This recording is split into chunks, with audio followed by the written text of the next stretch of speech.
Details ఇస్తే deputy CM బట్టి విక్రమార్క వ్యాఖ్యలపై మాజీ మంత్రి హరీష్ రావు ఘాటుగా స్పందించారు. సింగరేణి టెండర్ల విషయంలో సీఎంతో మాట్లాడతానని చెప్పి బట్టి రేవంత్ రెడ్డి అవినీతి చేస్తున్నారంటే ఆయనతో మాట్లాడమేంటని హరీష్ రావు ప్రశ్నించారు. అలాగే కొంతమందికే సైట్ విజిట్ సర్టిఫికేట్ ఎందుకు ఇచ్చారో బట్టి చెప్పారని ఆయన నిలదీశారు. బీఆర్ఎస్ హయాంలో 90 బ్లాక్ టెండర్ల సైట్ విజిట్ ఉందా అంటూ ప్రశ్నించిన హరీష్ రావు రేవంత్ కళ్ళల్లో ఆనందం కోసం కాకుండా ప్రజల కళ్ళల్లో ఆనందం కోసం బట్టి పనిచేయాలని హితవు పలికారు. సింగరేణి స్కామ్ తో కాంగ్రెస్ పతనం మొదలైందని ఆయన ఎద్దేవా చేశారు. సింగరేణి అవినీతిపై సిట్టింగ్ జడ్జి లేదా సిబిఐ ద్వారా విచారణ జరిపించాలని హరీష్ రావు సూచించారు.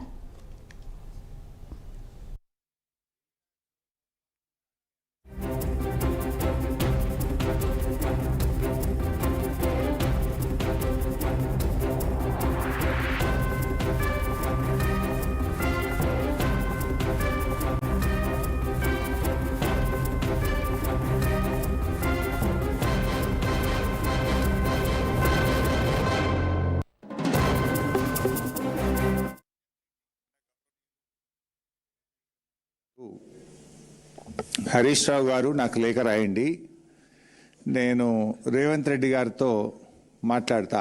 ఇప్పుడు రేవంత్ రెడ్డి దొంగ, రేవంత్ రెడ్డి బావమరిదే మొదటి లబ్ధిదారుడు, ముఖ్యమంత్రే ఈ అవినీతికి సూత్రధారి పాత్రధారి అని నేను చెప్తుంటే రేవంత్ రెడ్డితో నువ్వు మాట్లాడతా అంటే ఎట్లా?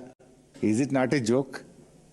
ఇది ఎట్లుందంటే బట్టి గారి ప్రెస్ మీట్ చూస్తే ఉల్టా చోర్ కోత్వాల్కు డాంటే అనే సామెత గుర్తొస్తా ఉంది. బొగ్గు స్కామ్ పై స్పష్టమైన సమాధానాలు ఇవ్వకుండా మాటల గారడితో 4 కాగితాలు చూపి మసిబూసి మారేడికాయ చేసే ప్రయత్నానికి బట్టి విక్రమార్క గారు చేశారు. సో సైట్ విజిట్ సర్టిఫికేట్ ఎప్పుడు వచ్చింది?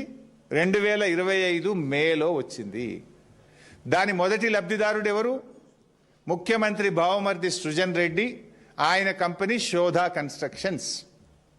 ఓబీ వర్క్స్ లో మొదటి లబ్ధిదారుడే ముఖ్యమంత్రి, ఆయన కుటుంబ సభ్యులు. దీన్ని మసిబూసి మారేడికాయ చేసి ఇదేదో పాతగానే ఉండే వెనుకటనే ఉండే అని నానా తంటాలు పడ్డాడు పాపం బట్టి గారు. సో ఇక్కడ స్టార్ట్ అయ్యి ఇక చాలా టెండర్లు జరిగినాయి. ఇక దీని తర్వాత చాలా టెండర్లు జరిగినాయి. ఇక అన్నిటికీ సైట్ విజిట్ సర్టిఫికేట్ పెట్టేసిండ్రు. ఆల్ ఓబీ వర్క్స్ కు సైట్ విజిట్ సర్టిఫికేట్లు పెట్టి అన్ని కూడా రింగు చేసుడు. +7 +10 క్యాష్ డౌన్ 10%. ఏ టెండర్ వచ్చినా 10% క్యాష్ డౌన్ చేయాలి. ఆ విధానాల్ని తీసుకొచ్చిండ్రు.